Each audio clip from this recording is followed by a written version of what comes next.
Well, before we go, I will be raising this matter next week in some detail with Peggy Grandy.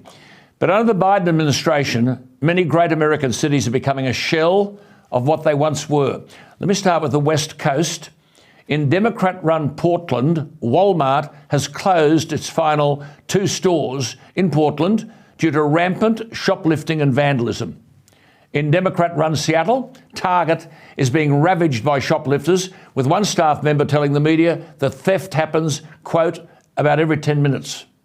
San Francisco, once the gem of the West Coast, that's now run by the Democrats, has seen Whole Foods close its flagship store after only a year of being open. The reason?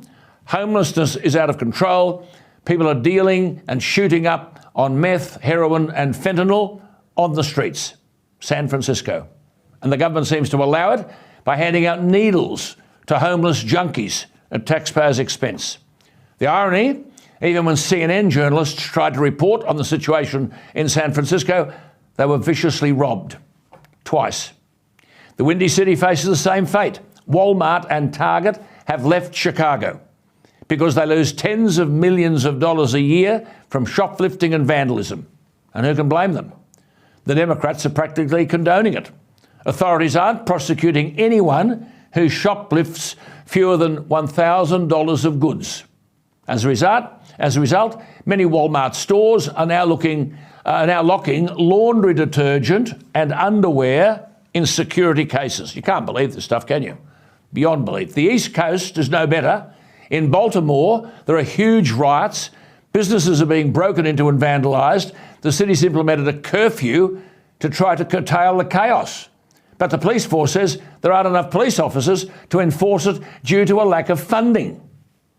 Who would have thought that crime would go up if you defended the police? Hello? The worst part of all of this? The same thing's happening here. This week we saw Lydia Thorpe verbally abuse people in the streets of Melbourne. She was making fun of white men for having small penises. She even told one club goer that he was marked because he's white and dared to question her drunken tirade. The list goes on. Both Sydney and Melbourne now have drug injecting rooms.